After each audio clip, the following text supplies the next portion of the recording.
আজি কোকৰাঝাৰত এপছৰ 58 সংখ্যক প্ৰতিষ্ঠা দিৱস পুৱাৰ ভাগতে পতাকা উত্তোলনেৰে আৰম্ভ হৈছে কাৰ্যসূচী। পতাকা উত্তোলন কৰে এপছৰ সভাপতি দীপেন বৰুৱে।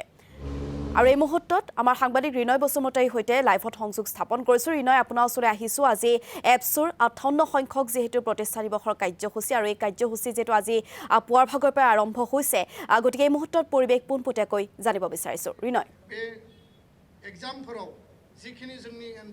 হয় জবি, মই এতিয়া কোকৰাঝাৰ UN একাডেমি যে স্কুলৰ ইয়াত কেম্পাছত উপস্থিত আছো। নিখিল বড়ো ছাত্ৰ সন্থাই আজি 58তম যে প্ৰতিষ্ঠা দিৱস ইয়াত পালন কৰাটো আমি দেখিবলৈ পাইছোঁ। মই দেখাবৰ কাৰণে চেষ্টা কৰিম লাহে লাহেকৈ।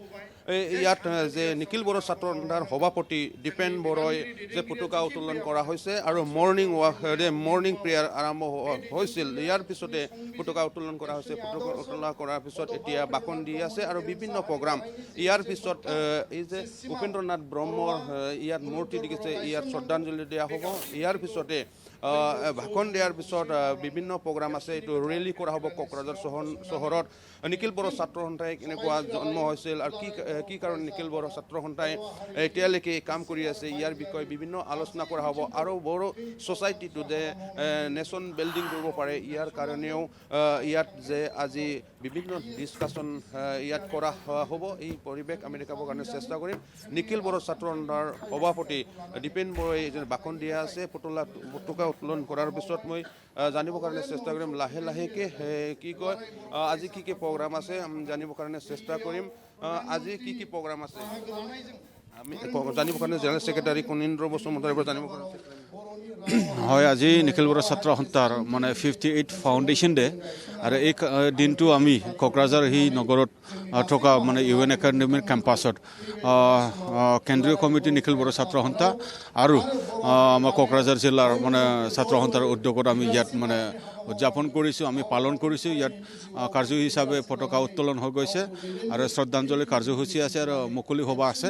যি মুকলি সভাত বড়ো সাহিত্য সভা সন্মানীয় সভাপতি ডক্টৰ সুৰত নাৰ্জাৰী ছাৰে মুখ্য অতিথি হিচাপে থাকিব আৰু এপইণ্টেড স্পীকাৰ হিচাপে আমাৰ সমুদ্ৰ গুপ্ত কৈশৱ ডাঙৰীয়া থাকিব। আৰু এইখিনি আকৌ জানিবৰ কাৰণে চেষ্টা কৰিম নিখিল বড়ো ছাত্ৰ সন্থাৰ সভাপতি দীপেন বড়ো চাহাবৰ পৰা আমি জানিব পাৰিম। নিখিল বড়ো ছাত্ৰই বহুত কষ্ট কৰি এই পৰিৱেশ লৈ আছে।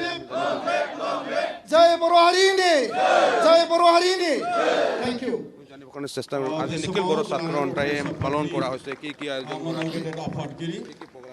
নিখিল বড়ো ছাত্ৰ সন্থা আজি 58তম পবিত্ৰ প্ৰতিষ্ঠা দিৱস আৰু কোকৰাঝাৰ UN একাডেমি এই প্ৰাংগণত আমি দিনজোৰা কাৰ্যসূচীৰে আজি এই প্ৰতিষ্ঠা দিৱস আমি আয়োজন কৰিছোঁ। বিভিন্ন জিলা কমিটি আঞ্চলিক কমিটিবিলাকে নিজ নিজ আঞ্চলিক জিলা লেভেলত এই প্ৰতিষ্ঠা দিৱস ৰূপায়ণ কৰিছে। আৰু আজি এই গৌৰৱময় এটা 58 যি যাত্ৰা, যি সময়ত বাণেশ্বৰ বসুমতাৰী সভাপতিত্বৰ দায়িত্ব লৈছিল, কনকেশ্বৰ নাৰ্জাৰী সাধাৰণ সম্পাদকৰ দায়িত্ব লৈছিল 1967 15 ফেব্ৰুৱাৰীত। আজি আহি এই সংগঠনত উপেন ব্ৰহ্ম, যাক আমি বডোফা হিচাপে সদায় শ্ৰদ্ধা জনাওঁ, তেখেতৰ নেতৃত্বত বড়ো জাতিৰ স্বাভিমান, বড়ো জাতিৰ অস্তিত্ব, বড়ো জাতীয়তাবাদ আৰু বড়ো জাতিৰ আত্মনিয়ন্ত্ৰণৰ কাৰণে বড়োলেণ্ড আন্দোলনৰ যোগেদি সমগ্ৰ বিশ্বত বসবাস কৰা বড়োসকলক জগাই তুলিছিল আৰু এটা গণ আন্দোলন গঢ়ি তুলিছিল, যাৰ কাৰণে আজি বড়োসকলে নিজৰ স্বাভিমান, নিজৰ আত্মপৰিচয়, নিজৰ ভাষা, নিজৰ কলা সংস্কৃতি, নিজৰ অৰ্থনীতি, শিক্ষা, সাংবিধানিক ৰাজনৈতিক অধিকাৰক লৈ পেলাই জীয়াই থাকিবৰ কাৰণে আজি আমি সক্ষম হৈছোঁ। আৰু আজিৰ দিনটোত, এই পবিত্ৰ দিনত নিখিল বড়ো ছাত্ৰ সন্থাৰ এই পতাকা, যি পবিত্ৰ পতাকাৰ তলত আমি থাকিবলৈ পুনৰ সংকল্প লৈছোঁ। অনাগত 100 বছৰ, 1000 বছৰলৈকে বড়ো জাতিক বিশ্ব দৰবাৰত প্ৰতিষ্ঠা কৰিবৰ কাৰণে নিখিল বড়ো ছাত্ৰ সন্থাৰ প্ৰতিজন কৰ্মীয়ে নিষ্ঠা সহকাৰে দেশ আৰু সমাজ আৰু জাতিক সেৱা কৰাৰ কাৰণে সদায় কাম কৰি যাব। আৰু জাতিক সেৱা কৰি পেলাই আমি সদায় শিক্ষা, অৰ্থনীতি দিশত, সামাজিক দিশত সংস্কৰণ আনি পেলাই আমি আগুৱাই নিব পাৰোঁ নেকি? কিয়নো আজিৰ দিনতো যি ইলিটাৰেচিৰ যি সমস্যা, পভাৰ্টিৰ যি সমস্যা, দৰিদ্ৰৰ যি সমস্যা, এডুকেটেড আনএমপ্লয়মেণ্টৰ যি সমস্যা, কোৱালিটি এডুকেশ্যনৰ যি অভাৱ, সেই সমস্যাবিলাক আছে। আনপিনেদি সমাজৰ আন এটা পৃথিৱী হ'ল যে তাত এতিয়াও বাল্য বিবাহ, ডাইনী প্ৰথা এতিয়াও চলি আছে, এতিয়াও ড্ৰাগছ সৰবৰাহ, ড্ৰাগছ সেৱন কৰা এতিয়াও হৃদয় বসুমতাৰ এই মুহূৰ্তত ধন্যবাদ জনাইছোঁ আৰু আজি এপছৰ 58 সংখ্যক যিটো প্ৰতিষ্ঠা দিৱস আৰু প্ৰতিষ্ঠা দিৱসৰ এয়া কাৰ্যসূচী পোনপটীয়াকৈ আমি আপোনালোকক দেখুৱালোঁ এপছৰ সভাপতি দীপেন বৰুৱাই পতাকা উত্তোলনেৰে এই কাৰ্যসূচীৰ শুভাৰম্ভ কৰে